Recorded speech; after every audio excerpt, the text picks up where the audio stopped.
ஆண்டவரும் இரட்சகருமாய் இயேசு கிறிஸ்து நாமத்தினால ஒன்று கூட இந்த டிவி நிகழ்ச்சியின் மூலமாக சந்திப்பதில் நான் மிகுந்த மகிழ்ச்சி அடைகிறேன். தேவனை குறித்த அறிவு என்கிற தலைப்பில் நாம் ஆண்டவருடைய வார்த்தையை தியானிச்சுட்டு இருக்கிறோம். இந்த நாளிலும் கூட வேத வசனத்தை நாம் தொடர்ந்து நம்ம தியானிக்க போகிறோம். ரோமர்களின் நிருபம் 1ஆம் அதிகாரத்தில் அவருடைய 19ஆம் வசனம் இப்படி சொல்லுகிறது: தேவனை குறித்து அறியப்படுவது அவர்களுக்குள்ளே வெளிப்பட்டிருக்கிறது, தேவனே அதை அவர்களுக்கு வெளிப்படுத்தி இருக்கிறார். அப்போ ஆண்டவரை குறித்த அறிவதை கர்த்தரே வெளிப்படுத்தி இருக்காங்க. இது வசனம் பாருங்க. இந்த நாளில் தேவனை குறித்த அறிவு எல்லாருக்குமே வெளிப்படுத்தப்பட்டிருக்கு. நாம் நினைக்கலாம் அது குறிப்பிட்ட சிலருக்கு மட்டும் இல்லை. இந்த உலகத்தில் சிருஷ்டிக்கப்பட்ட ஒவ்வொருவருக்கும் அது வெளிப்படுத்தப்பட்டிருக்கிறது என்பதில் எந்த சந்தேகமும் இல்லை. ஏன்னா நம்ம ஆண்டவர் சிருஷ்டிகர், இந்த உலகத்தில் எல்லாத்தையும் படைத்தவர் அவர் தான். அதை குறித்து நம்ம அந்த 25ஆம் வசனத்தில் வாசிக்கிறோம். தேவனுடைய சத்தியத்தை அவர்கள் பொய்யாக மாற்றி சிருஷ்டிகரை தொழுது செய்யாமல் சிருஷ்டியை சேவித்தார்கள். அப்போ எல்லாருக்கும் கர்த்தர் சிருஷ்டிகர்னு தெரியும், அவரை அறிந்திருக்கிறார்கள், அவர் சிருஷ்டிகர் தான். ஆனால் அந்த சிருஷ்டிகரை சேவியாமல் அவரால் சிருஷ்டிக்கப்பட்ட சிருஷ்டிகளை அவங்க சேவிக்கிறாங்க. இதுதான் அவங்களுடைய அறிவு குறைந்ததற்கு காரணம். அப்ப தேவ அறிவு, அவர் தான் எல்லாத்தையும் படைச்சாரு, அவர் தான் அந்த உலகத்தில் சகலத்தையும் சிருஷ்டித்திருக்கிறாரு, நம்மையும் படைச்சாரு என்கிற அந்த அறிவு நமக்கு வேணும். அது இருந்தால் தான் அவரோடு நம்ம தொடர்ந்து பயணிக்க முடியும். அது இருந்தால் தான் அவரை மகிமைப்படுத்த முடியும், அவரை உயர்த்த முடியும். 20ஆம் வசனம் சொல்லுது, வெளிப்படுத்தப்பட்டிருக்க அவங்களுக்கு காணப்படாதவர்களே அவருடைய நித்திய வல்லமை தேவத்துவம் என்பவைகள் உண்டாக்கப்பட்டிருக்கிறதினாலே உலகம் உண்டானது முதற்கொண்டு தெளிவாய் காணப்படும். அதனால போக்கு சொல்ல முடியாது. வெளிப்படுத்தப்பட்டிருக்கிற சிருஷ்டிகளை பார்த்தாலே தெரியும். வானம், பூமி, நட்சத்திரம், சந்திரன், சூரியன் எல்லாம் இதை பார்க்கும்போது அவங்களுக்கு புரிஞ்சிடும், தேவன் தான், தேவன் ஒருவர் இருக்கிறார், அவர் தான் இதை சிருஷ்டித்தாரு. அதில் எந்த டவுட்டுமே வராது. இதை ஒரு மனுஷனால பண்ண முடியாது. இது மேலான வல்லமை உடைய ஒரு தேவனால தான் இது முடியும். இதை நம்ம தெளிவாக அறிய முடியும். பாருங்க, எல்லாமே இது கர்த்தருடையது. அதனால என்ன செய்ய முடியாது, சாக்கு போக்கு ஒன்றும் சொல்ல முடியாது. எனக்கு தெரியாதுங்க, ஆண்டவரை குறித்த அறிவு எனக்கு இல்லைன்னு சொல்ல முடியாது. ஏன்னா இதெல்லாம் பார்க்கும்போது அந்த அறிவு நம்மளுக்கு எல்லாருக்கும் வந்துடும். உலக மனுஷனால எதுதான் படைக்க முடியும்? ஆனால் உலகத்துக்கு அப்பாற்பட்டு உலக மனுஷன் படைச்சா கூட குறிப்பிட்ட காலம்தான் நிற்கும். ஆனால் தேவன் படைச்ச அந்த சிருஷ்டிப்புகள் நின்றுக்கிட்டே இருக்கு பாருங்க, தலைமுறை தலைமுறையாக நிற்குது. இதை பார்க்கும்போது தேவன் ஒருவர் இருக்கிறார், அவர்தான் சிருஷ்டித்திருக்கிறார், அவர்தான் சிருஷ்டிகர்த்தர் என்பதை அறிய முடியும். அதில் சாக்கு போக்கு ஒன்றும் சொல்ல முடியாது. பாருங்க, இப்போ 21ஆம் வசனம் சொல்லுது, அவர்கள் தேவனை அறிந்தும் அவரை தேவன் என்று மகிமைப்படுத்தல. அது அர்த்தம் என்னன்னா, பாருங்க, தேவ அறிவு அதுதான் நம்ம பார்த்துட்டு இருக்கிறோம். இப்போ தேவனை அறிஞ்சாச்சு. எப்படி அறிகிறாங்க? அப்படி சிருஷ்டிப்புகள், படைப்புகள் எல்லாத்தையும் அவங்க பார்த்து அவர் தான் தேவன் இருக்கிறார்னே அறிஞ்சாச்சு. ஆனால் அவங்க என்ன பண்ணல, தேவனை மகிமைப்படுத்தலை, அவரை ஸ்தோத்திரம் பண்ணல. இப்போ சிந்தைக்கு இடம் கொடுக்குறாங்க. தேவனுக்கு அப்பாற்பட்ட காரியங்கள் பாருங்க, இந்த உலகத்தில் காணப்படுகிற காரியத்துக்கு இந்த சிந்தையில் இடம் கொடுக்குறாங்க. ஆனால் தேவன் செய்த காரியத்தை, தேவன் செய்து கொண்டிருக்கிற காரியத்தை அறிய இந்த மனசுக்கோ சிந்தைக்கோ இடம் இல்லை. அதனால அவரை மகிமைப்படுத்தலை. பாருங்க, நம்ம வாழ்க்கையில கூட தேவன் சில காரியத்தை செய்யறாரு. ஆனா நம்ம சிந்தை சொல்லுது நீ தான் செய்த. இல்லைன்னா ஆண்டவர் யாரோ ஒரு ஆளை கொண்டு நம்மளை செய்ய வைக்கிறாங்க, அவர் மூலமா தான் எனக்கு கிடைச்சிச்சு. அப்ப தேவனை மகிமைப்படுத்துற அனுபவத்தை விட்டுறோம். நம்மை உலகத்தை நம்ம மகிமைப்படுத்தி நம்ம சிந்தைக்கு நம்ம அப்படி இடம் கொடுத்துறோம். இதனால சோத்திரம் பண்ணல, பிறகு ரொம்ப ஓவரா சிந்திக்கிறோம். இதை நாங்கள் தான் செய்தோம், இன்னும் நாங்கள் என்னெல்லாம் செய்யணும், இது அவங்க மூலமா நடந்துச்சு, இன்னும் அவங்க என்னென்ன காரியத்தை எங்களுக்கு செய்யணும். எப்படியே மனுஷனை உலகத்தில் உள்ளதை குறிச்சே அவன் சிந்திச்சு சிந்திச்சு இந்த சிந்தை ஒரு வீணான சிந்தையா மாறிடுச்சு. ஏன்னா கர்த்தர் செய்ததை மனுஷனுக்கு நேராக மாற்றுறாங்க. கர்த்தருடைய செயல்பாடு கிரியைகளை மனிதனால் செய்தான் என்று மனிதனுக்கு அந்த மகிமையை கொடுக்க ஆரம்பிக்கிறாங்க. இதனால சிந்தனைகள் வீணா போகுது. நம்ம வாழ்க்கையில கூட அப்படிதாங்க. அநேக நேரத்தில் கர்த்தர் தான் செய்திருப்பாரு, ஆனா நம்ம மகிமைப்படுத்துறது புகழ்த்துறது எல்லாமே ஏதோ ஒரு மனுஷனை. எலியா அந்த கேரித்தாட்டையில அவர் நல்ல சாப்பாடு சாப்பிடுறாரு, நல்ல ஆகாரம் புசிக்கிறார். இந்த சாப்பாடு காகம் கொண்டு கொடுக்குது, ஆனா அவர் காகத்துக்கு மகிமை செலுத்தல, கொண்டு வந்த காகத்துக்கு மகிமை செலுத்தல, கொண்டு வர வைத்த அனுப்பி தந்த பாருங்க தேவனுக்கு அவர் மகிமை செலுத்தினார். அதனால ஒரு நாள் அந்த காகம் வராம இருந்த போதும் அடுத்த வழியை கர்த்தர் காண்பித்தார். நாம் அப்படிதான் இன்னைக்கு குழம்பிட்டு இருக்கோம். கர்த்தர் ஒரு வழியை ஒரு மனிதன் மூலமாகவோ ஒரு சம்பவத்தின் மூலமாகவோ காண்பிக்கிறார். நம்ம நம்பிக்கை, நம்ம மகிமை செலுத்துறது, புகழ்த்துறது, உயர்த்துறது எல்லாமே அங்கதான். அது கொஞ்சம் மாறும்போது நம்ம சோர்ந்து போயிடும், வீணான சிந்தனை வந்துடுது. அப்போ நம்ம நமக்கு நம்ம வாழ்க்கையில கர்த்தர் தான் தர்றாரு, கர்த்தர் தான் நம்ம குடும்பத்தை நடத்துறாங்க, நம்ம சந்ததிகளை அவர் தான் ஆசீர்வாதம். இந்த எண்ணம் எப்பவும் இருக்கணும். அதான் தேவனை அறிகிற அறிவு, அதில் குறைபடக்கூடாது. அந்த அறிவு இருக்குமானா நாம மட்டும் இல்லை, நம்ம சந்ததிகள் மட்டும் இல்லை, தலைமுறை தலைமுறையாய் கர்த்தர் நம்ம குடும்பத்தை நடத்துவதை நம்ம கண்கூடா பார்க்க முடியும்.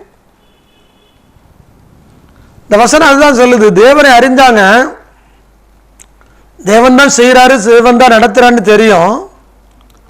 ஆனா அவரை தேவன் என்று மகிமைப்படுத்தலை. தேவன் என்று மகிமைப்படுத்தாம சோத்திரம் பண்ணாம சிந்தனைனாலே வீணரானார்கள். பாருங்க, சிந்தனை அதிகரிச்சதுனால உணர்வே இல்லை. என்ன உணர்வு வந்திருக்கணும்? இது ஆண்டவர் தான் நடத்துறாங்க, மனுஷனால இது செய்ய முடியாது, மனுஷனால இதை கொண்டு வர முடியாதுங்கிற உணர்வு இருக்கணும். இல்லை இல்லை, அவங்க செய்வாங்க, அவங்க எனக்கு சப்போர்ட்டிங் பண்ணுவாங்க. ஆனா கர்த்தர் தான் அதை செய்ய வைக்கணும், உணர்த்தணும்.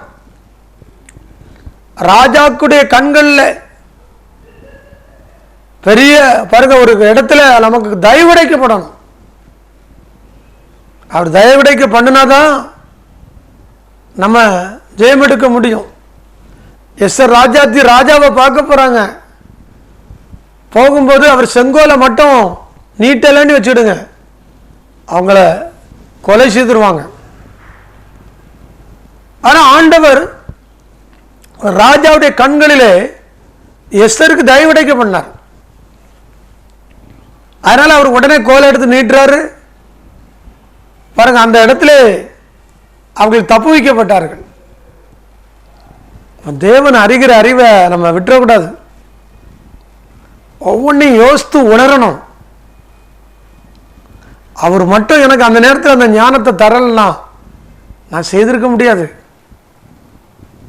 அவர் மட்டும் அந்த இடத்துல எனக்கு அந்த பலனை தரலனா நான் தப்பியிருக்க முடியாது.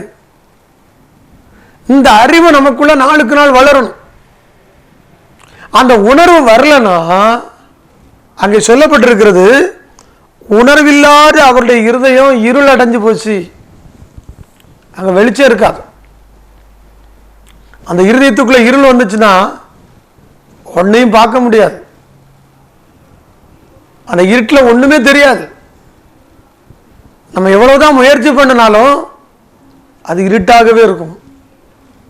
அங்கே இருக்கிற நன்மைகளை நம்ம பெற முடியாது. அந்த இடத்துல இருக்கிற ஆசீர்வாதங்களை நம்ம பெற முடியாது. அங்கே இருந்தாலும் அதை எடுக்கிற அளவில் அது எங்கே இருக்குன்னு தெரியாது. அதனால நம்ம அவரை அறிய அவர் தான் எல்லான்னு சொல்லி அவரை நம்ம மகிமைப்படுத்திக்கிட்டே இருக்கணும். எது வந்தாலும் அவருக்கு ஸ்தோத்திரம். யோபு பாருங்க, கர்த்தர் கொடுத்தாலும் ஸ்தோத்திரம், எடுத்தாலும் ஸ்தோத்திரம். அதானே அவர் செய்கிறார். கர்த்தர் கொடுத்தாரு, கர்த்தர் எடுத்தார், இது ரெண்டும் அறிகிறார் அவர்.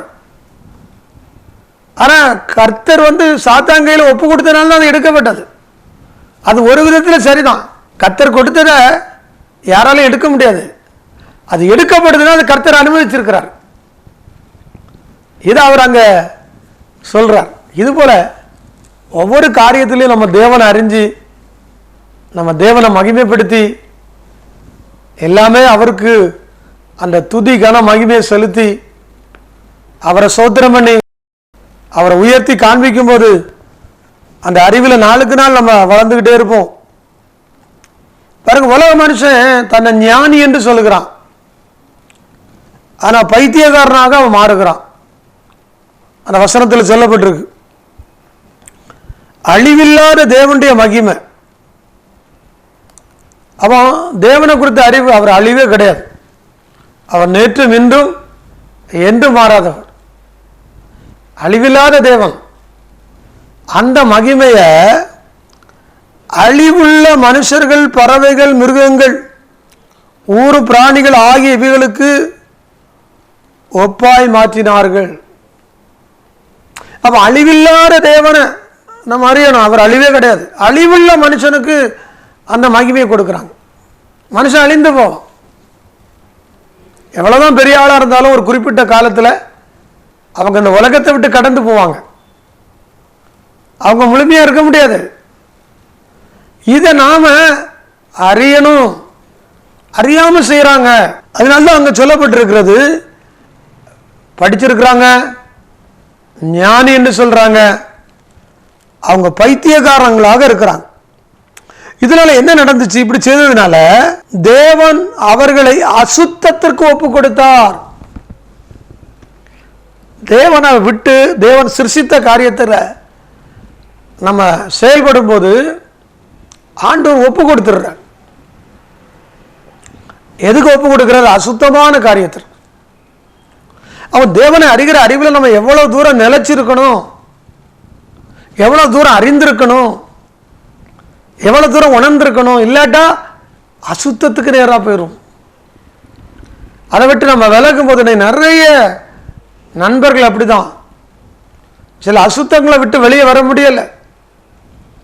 சில அசுத்தமான அனுபவங்கள் அவர்களை பற்றி கொண்டிருக்கிறது. பாருங்க, குடித்து வெறிக்கிற ஒரு மனிதனை கேட்டா, நீ இப்படிலாம் நேற்றைக்கு பண்ணிட்டியப்பா அப்படின்னு கேட்டா அவங்க சொல்லுவாங்க, எனக்கு தெரியாது, நான் இப்படியே பேசினேன், இப்படியே நடந்தேன், இவ்வளோ அசுத்தம் செய்தனா கேட்பாங்க. ஏன்னா அவன் தெரியாம பண்றான். அந்த அடிமைத்தனம் அவர்களை அப்படி மாட்டி விடுகிறது. இதுபோல அசுத்தத்தை நாம் விரும்புவது இல்லை. ஆனா தேவனுக்கு மகிமை செலுத்தாம தேவனுடைய சிருஷ்டிகளுக்கு நம்ம மகிமை செலுத்தும் போது கர்த்தர் அதுக்கு ஒப்பு கொடுத்துடுறார். நம்ம ஒரு பைத்தியக்காரனை போல நம்ம நடந்து செயல்படுகிறோம். சரி, இப்போ அந்த 26ஆம் வசனத்தில் வாசிக்கும் போது அதே அனுபவம் அங்க இருக்குது. 28ஆம் வசனம் இப்படி சொல்லுகிறது, இப்ப அவங்க தேவனை அறிஞ்சிட்டாங்க, ஓரளவு தேவனை அறிஞ்சாச்சு.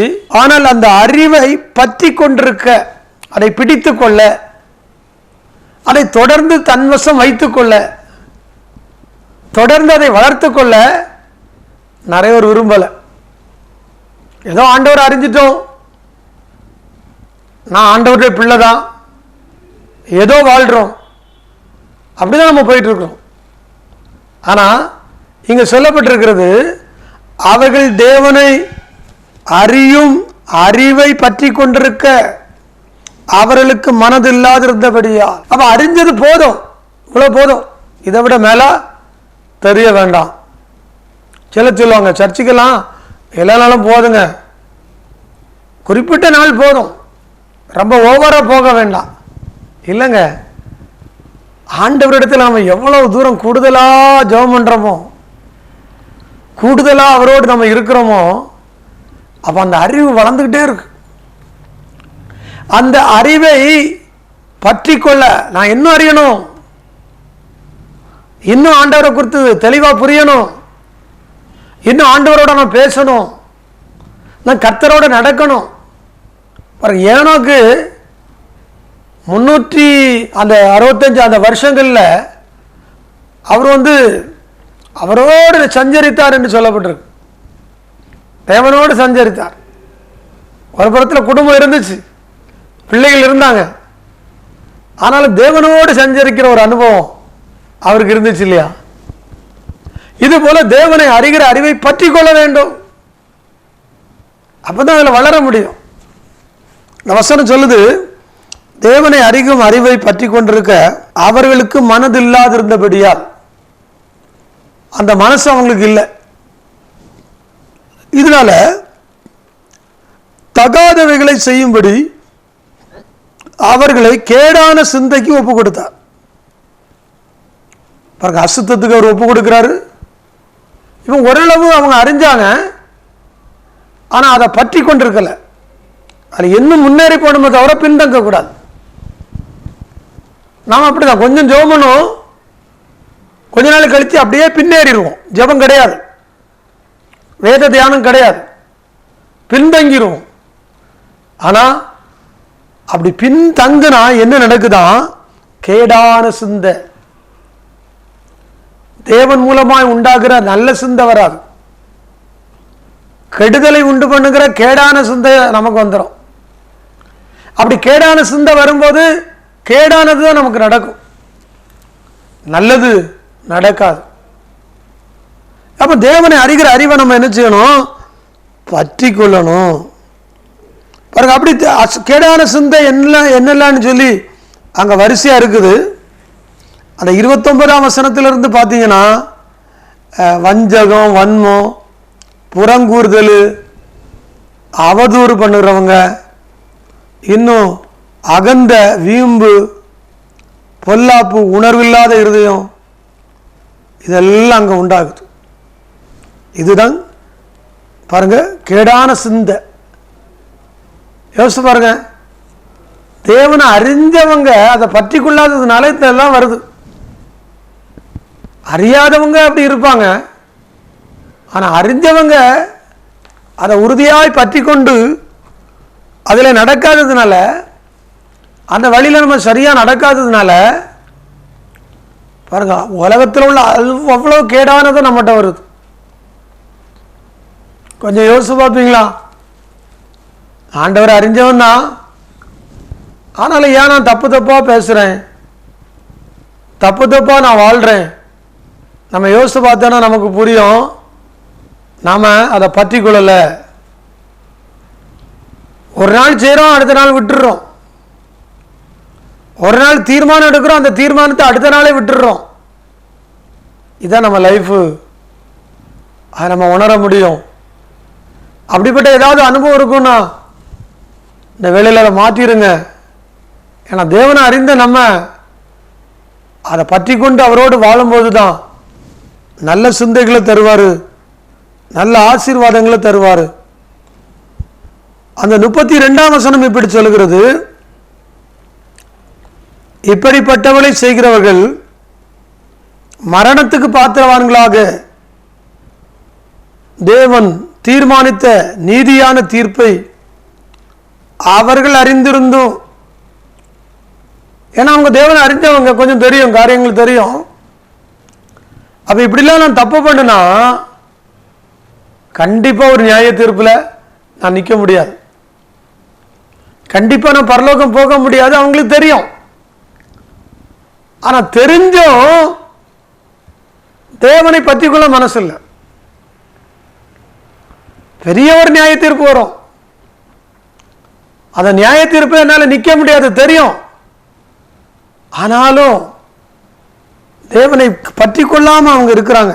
இவங்களுக்கு என்ன நடக்குமா? மரணத்துக்கு பாத்திரவான்கள் அவங்க இருக்கிறாங்க. ஆத்மீக மரணத்தை சந்திப்பார்கள்.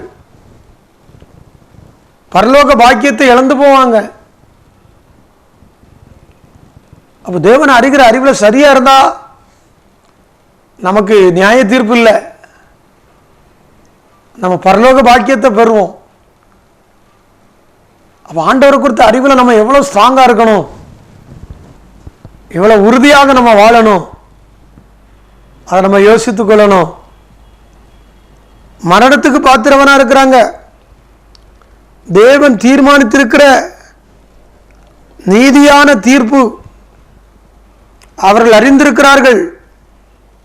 எல்லாம் தெரியுது அவங்களுக்கு. வேத வசனம் தெரியுது, ஆண்டவருடைய காரியம் தெரியுது. ஆனா ஆண்டவர் அறிய மனசு இல்லை, அதுல நிலைத்திருக்க மனசு இல்லை. இவங்க என்ன பண்றாங்களா? இதுல அறிஞ்சிருக்கிறாங்க. அவைகளை தாங்களே செய்கிறதும் அல்லாமல், அதை அவங்களே செய்யறாங்க. அவங்க செய்கிறது மட்டுமல்ல, அவைகளை செய்கிற மற்றவர்களிடத்திலும் பிரியப்படுகிறார்கள். இதை செய்யற எல்லாருக்கும் மேல இவங்களுக்கு பிரியம். அவங்கள ஊக்கப்படுத்துறாங்க, இதை பண்ணு, இதை செய். இவங்களுக்கு தெரியும் நரகத்துக்கு போயிடுவோம், மரணத்துக்கு பாத்திரமான மாறிட்டோம். ஆனா அடுத்தவங்களும் அதே நிலைமையில கொண்டு வராங்க. இவங்க அவங்களுக்கு மேல பிரியப்பட்டு அவங்கள பாராட்டும் போது, அவங்கள மேன்மையா பேசும்போது அவங்க எல்லாம் அதை செய்வாங்க. அவங்க எல்லாம் கூடுதலாக செய்ய ஆரம்பிப்பாங்க. அப்ப தேவனை நம்ம அறிஞ்ச நாம அதில் நம்ம உறுதியா இருக்கணும், அவரோடு நம்ம இருக்கணும். உம்மை உறுதியாய் பற்றி கொண்ட மனதை உடையவன். மனது இல்லாம தான், தேவனை பற்றி கொண்டிருக்க மனது இல்லாம தான் அவங்க அசுத்தத்துக்குள்ள போறாங்க. அவன் தேவனை பற்றி கொள்ள நம்ம மனசு வந்துட்டுனா, உம்மை உறுதியாய் பற்றி கொண்ட மனதை உடையவன் உண்மையே நம்பி இருக்கிறபடினா, அப்ப அவரை தான் நம்புவோம், அவரே நம்ம முழுமையா நம்புவோம். உண்மையே நம்பி இருக்கிறபடினால் அவனை பூரண சமாதானத்தோடு காத்துக்கொள்வீர். சமாதானம் முக்கியம். பாத்தீங்களா, இன்னைக்கு சமாதானம் இல்லாம எத்தனை பேர் தற்கொலை பண்றாங்க, சமாதானம் இல்லாம எத்தனை பேர் தங்க வாழ்க்கையை அழிச்சுட்டு இருக்கிறாங்க. நம்ம சமாதானத்தோடு வாழ்வது தேவ சித்தம் அல்லவோ? தேவன் விரும்புகிற காரியம் இல்லையா? அதை செய்ய, அதை நாம் கண்டுகொள்ள ஒரு நல்ல மனது, தேவனை அறிகிற மனது, தேவனை பற்றி கொண்டிருக்கிற மனது, அவர் நம் நடத்தணும், இம்மட்டும் நடத்தினாங்க இன்னும் நடத்துவாங்க என்ற எண்ணம் எப்போதும் பிரதிபலிக்குமானால் அந்த மேன்மை உண்டாகும். கண்களை மூடி ஜெபிப்போமா? ஆண்டவரே, உம்மை நாங்கள் மகிமைப்படுத்துகிறோம், உம்மை நாங்கள் உயர்த்துகிறோம். அப்பா தகப்பனே, உம்மை குறித்த அறிவில் இன்னும் நாங்கள் ஆழமா வளரணும். இன்னும் ஆண்டவரே வளர வளர அதை நாங்கள் உறுதியாய் பற்றி கொள்ள அந்த மனசை எங்களுக்கு தாங்கப்பா. நாளுக்கு நாள் உம்மை அறிந்து அறிந்து எங்கள் வாழ்க்கையை நாங்கள் மாற்றிக்கொள்ள, நாங்கள் புதுப்பிக்கப்பட ஆண்டவர் எங்களுக்கு உதவி செய்திருங்கப்பா. கர்த்தர் அப்படி செய்கிறபடியால் நன்றி தகப்பனே, உமக்கு நாங்கள் நன்றி செலுத்துகிறோம். ஆவியானவரே உமக்கு நன்றி.